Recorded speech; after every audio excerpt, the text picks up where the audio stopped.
In this box, I have something super exciting. Tapp Airsoft sent me a care package, and they wanted me to review their AAP-01 hybrid HPA lower. Let's take a look. They sent me some super nice patches. Now let's get into the nitty-gritty. So again, like I said, they sent me this. I did not pay for it. This is a sponsored video. We got some stickers and the lower. This thing is insane. I'm excited to install this for you. This is your AAP01 Tapp hybrid lower system, and I personally think anyone who's an AAP nutcase like myself or an HPA nutcase is going to go absolutely wild for this. It comes with an extra handful of parts, which is super cool, and then you got some more patches and stuff. Thank you so much, Tapp Airsoft, for sending me this. The card comes with all the directions for you, so how to obviously rack the bolt and load the HPA connection and load the mags and whatnot, what PSI to run it at. So we're going to take a look at this in the next couple of minutes. First, I want to take a look at the hybrid lower and what is it. We're going to get a nice thumbnail, get these little pieces out of the way, get our mag in there, and then obviously just like, boom. Love it. So the hybrid lower, it's an HPA AAP01 lower. It takes all of your AAP lower parts and you load it just like you would like your standard AAP01. And it comes with this installed permanently G-style gas mag. They have two different variations that you can purchase. One has the ARP9 mag, which is the one that I have, and one comes with the AEG MP7 mag adapter. I prefer the ARP9. Anyways, I like it because it looks G-style and they're much slimmer and not curved.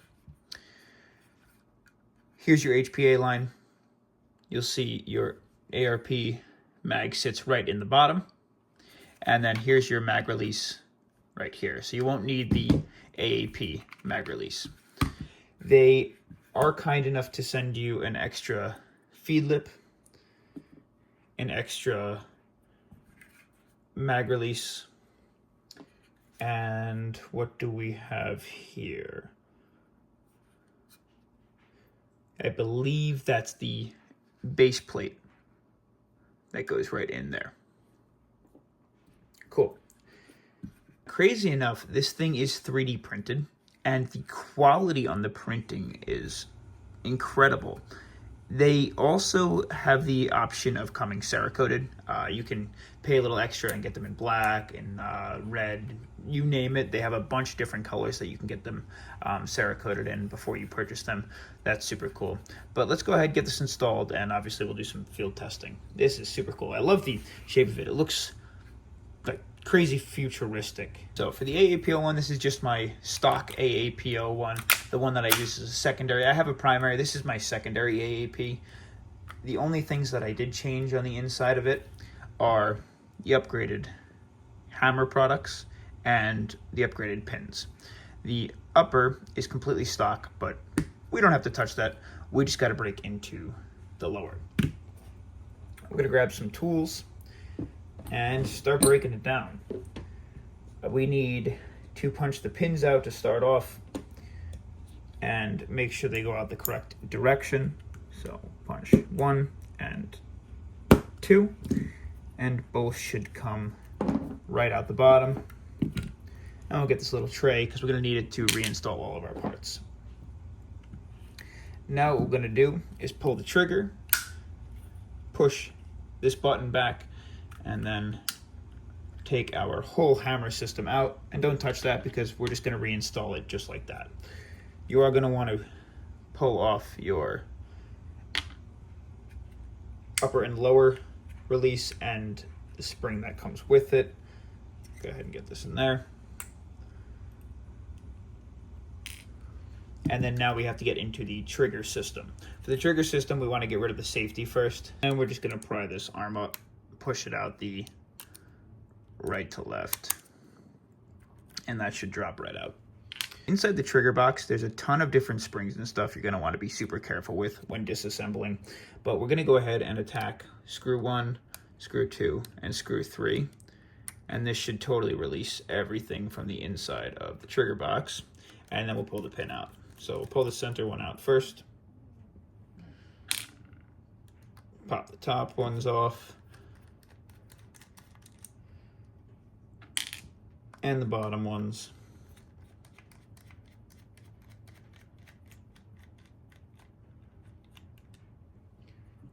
And then last but not least, we gotta knock this pin straight through. Cool. Okay, now this entire assembly is going to come out. Be super careful because there's a spring right here that we don't want to lose, and then there's another spring that's holding this bolt release in place too. Then there's one last one all the way down here at the bottom of the trigger box that helps activate and deactivate the safety. If you're careful, you can take the entire assembly out all at once. Cool. And there's your lower housing. We can get rid of that and pull over our Tapp housing. Oh, I'm excited. I think what's best to do next is to take the little separator button and the spring that it was with should be in here somewhere, and we'll get those guys installed like that. Perfect. Okay, next we'll take our hammer unit and our trigger system and install it like so. And then slide our trigger and hammer in place. Make sure you press the button down to get the hammer all the way down in place as well. Cool. Now just again, applying a little bit of tension, we're going to go from right to left and reinstall those pins. So first you need this long pin that has that thin bar in the middle. Put the smooth side in at the top. And that should sit in place with no tension. If there's any forcing or anything, you're probably doing it wrong. And then we'll take our smaller short bar, smooth side in first at the bottom. And then we'll just give it a little extra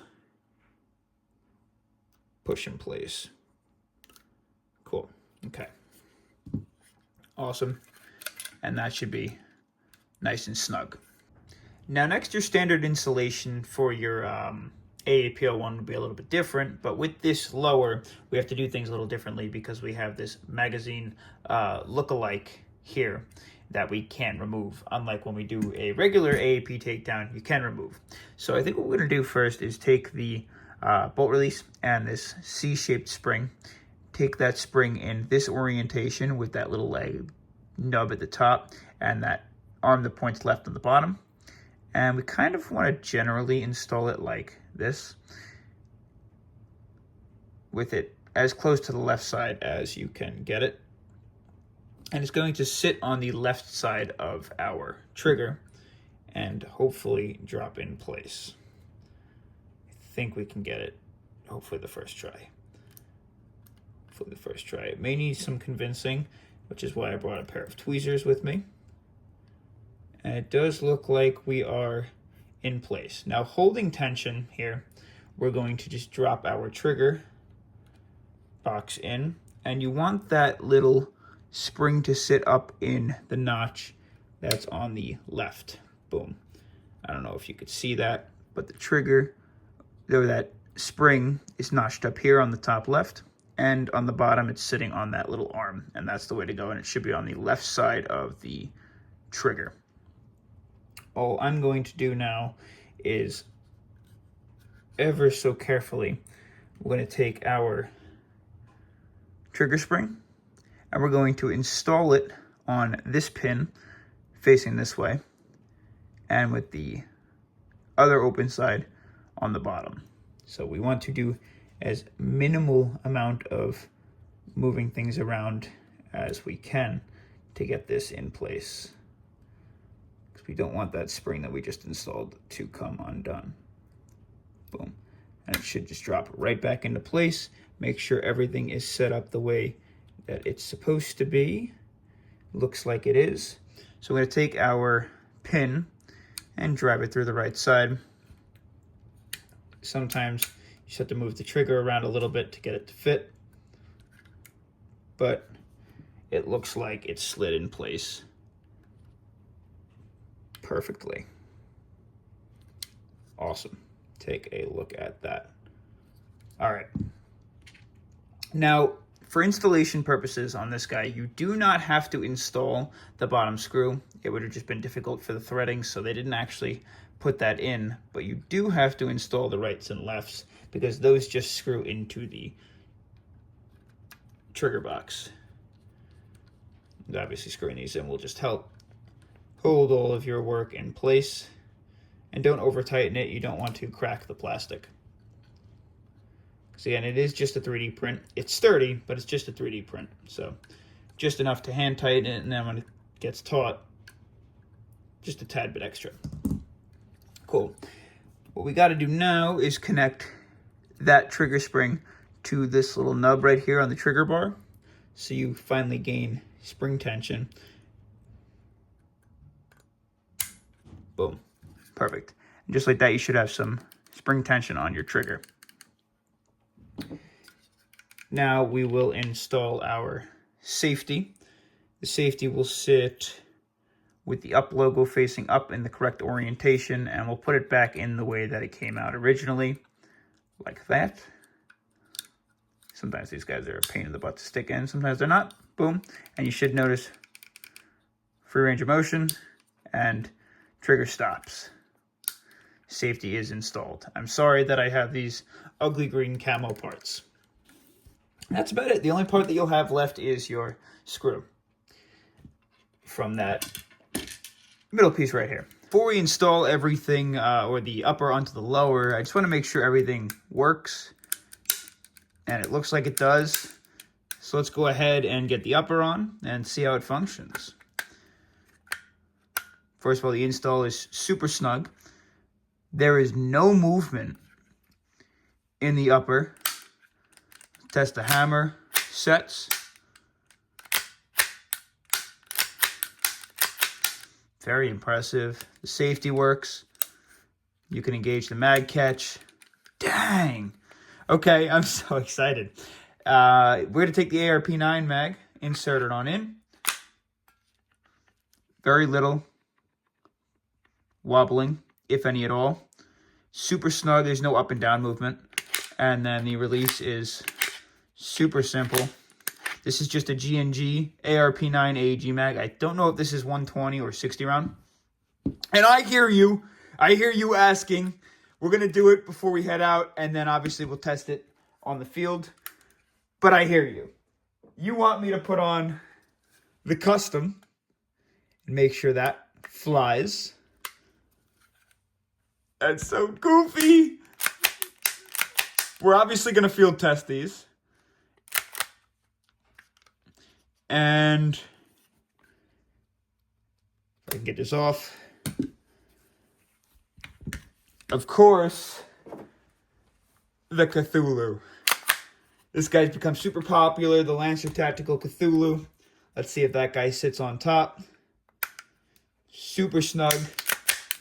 Oh, come on. I mean, obviously I expected it to work, but that's absurd. All right, let's head outside. So it's about a day later, and we are outside now. You'll notice I switched uppers to the Hunter outer barrel and the Narcos upper receiver, just because I thought it looked much cooler. But we're going to test out a bunch of the different AAP-01 uppers in a moment, just so you could see that it works with all of them.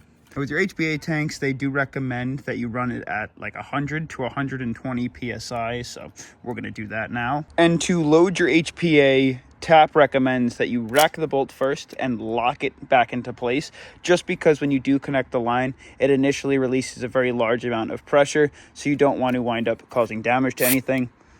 And just like that, you should be ready to go. This is the first fire test. I haven't checked this out yet, but let's see if it fires. Okay, it does. Let's get a mag. Now, the beauty of HPA is you get to use AEG mags. These are the ARP9 mags, and these cost somewhere around $12 to $15. Your standard mags with such a less capacity are going to cost you somewhere between $30 and $60 for the G-style mags that the AAPs run. So this is super cool. Again, we're just going to rock our bolt, insert. You should see BB's feet at the top. Do a little fire test. Yeah, I absolutely love this thing with the Hunter outer barrel. It just looks so evil. Let's give it some fire downrange. Ooh. Keep in mind, it's also like 40 degrees here, which means that since we're not using green gas or propane, we don't have any problems. Let's flip the AAP into full auto and see how it fares. We got a brand new mag, and we'll toss some burst fire downrange.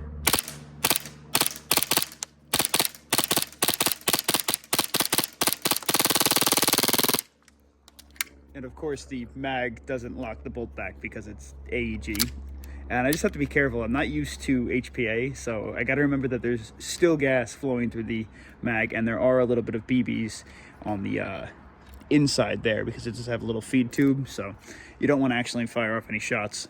Now, I got two more uppers that I'd love to try. We have the Tandem Cross Cthulhu upper, and then my custom AAP upper with a ton of upgrades on the inside of it. So the Tandem Cross first. It's on, moves just fine, and we'll take the mag, get that guy in place. I love the positioning of the mag release. It is a little weird because I'm so used to being up here, but you'll get used to that pretty quickly. It kind of reminds me, it's very reminiscent of the Mac 11s.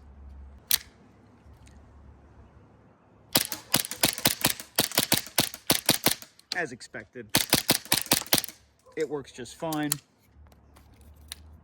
And we'll get our custom upper. I kind of like that. I really do like that. It's gonna take a lot for me not to paint this thing white. Don't think we have to lock the bolt back every time we do that, but I did it anyway.